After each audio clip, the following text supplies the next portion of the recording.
actually like the way, the dress that, should I call it dress, the camouflage wear that Major is wearing today. Combat. Is Yeah. is it because of something special today, Major?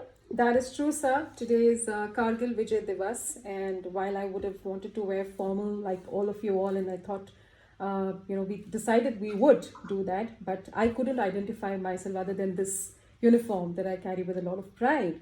And because I was a part of Kargil War myself, so this is what it is, my dedication. So thank you for having this webinar, in fact, on this day. Yeah, I think it is an auspicious occasion. But I've seen a lot of your photographs. I was doing a bit of research on each one of you. Okay. And I actually, sorry, I mean, there's going to be a little bit of scooping around here. I actually found this photograph of yours. I need to. And you're sitting on the floor. I thought facility you'll have a seat everywhere you go. Why are you sitting on this floor, doing what everyday people do? Yeah, so that's called walk the talk actually. So this was last year when the lockdown happened and the offices were shut, and we had to actually reach out to the police authorities, and we started off the passes for the offices for the movement of delivery and people, and every particular pass had to be printed out. It had to be written manually, and only then the police would sign it. Being the vice president of a company, I could have any of my boys go there and stand in line. But life is important, so life of my boys was important.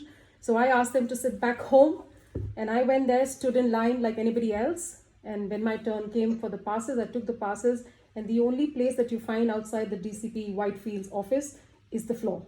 So I'm 47. I decided to sit on the ground and fill it up.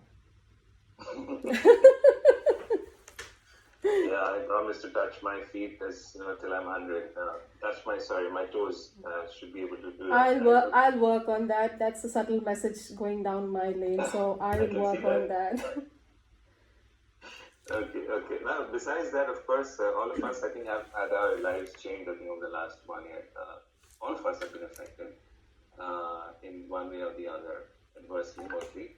Now, in terms of your profession, Major, you signed up for something. You left the forces and you joined, a particular job, expecting to play a certain role. You signed up for something. Has that changed today? If it has, can you mention one or two things which has radically changed over the last 1 year? Yeah. So pandemic came unannounced. Of course, it was an unseen enemy for me. I really didn't sign up for one particular thing, which probably by end of this 2021, someone calling I'm Mr. Aditi's husband to start with, and I know that the story behind it. But when it comes to, signing up, let me just give it a terminology called ape. And when I say this, it's not about you aping me or me aping you, but let me just kind of break it up on adaptability. To a great extent, we had to really engage to a great extent. We had to overnight evolve ourselves. We had to prepare ourselves. And of course, the most important part was safety. So we had to protect my employees. So that started happening all of a sudden because my business had to run. And yes, along with that, a lot of collaboration, a lot of camaraderie. But as I say, once a soldier, always a soldier. And business work and life, this all had to continue for us. Crisis management undoubtedly is my strong suit, sir, because it comes naturally to us. We've trained that way. We've handled a lot of in the corporate world. When it comes to Karnataka, we are famous for our transport strikes and we are famous for our fuel strikes, Kaveri issues, and of course the Kerala and the Chennai. So we've done that, but this was something that we were not prepared for. All I had to do was that I need to work that my office never shut down, and of course my business had to continue seamlessly. So I know that I'm very good at forecasting, so I'm not really blowing the trumpet here, but yes, we are very good at planning for the unseen. So nothing surely works individually because we plan and we direct, and I somehow make a very rough sketch of every situation that I'm facing. So whether it is even personal or professional, and I just put pen to paper, and execution is very important because you need to take it to the T. So we are facilitators, as you rightly said, and all of a sudden we became warriors, but during this pandemic, we ended up taking new roles, with this. And this is something that I didn't sign up for really. And, uh, as they say, necessity is the mother of invention. So, ek taraf hum actor ban gaye because we were demonstrating, even to the extent of kashayam kaise peena hai, betadine solution kaise lena hai, balloons kaise blow karne because of your flow of oxygens. We became actors, we became delivery boys because everything was shut down. We became innovators to a great extent because we were demonstrating with the pipes how to make our machines of sanitizers, your preparedness, your keys, your awareness, your in fact most important was my COVID task forces that I'm not sure how many of you are a part of it, but anyone in the audience today, if sitting there, that really happened, and even today it runs. Because of that, we know that a lot of offices were helped, a lot of people were helped. It just kept us going. We also became half doctors, so to say, and virtual world actually started from here. It still continues, and we know that the battle is not won. It's still half won. We became trendsetters. And what you just saw, sir, and I mean, what you just showed us, all of us, me sitting on the ground, that's probably an example of, what we could do along with the local authorities. And we just don't do lip talk, but we walk the talk. So second wave came very, very strong for us, and it was much, much tougher than the first one. If you're asking me that, did I sleep well?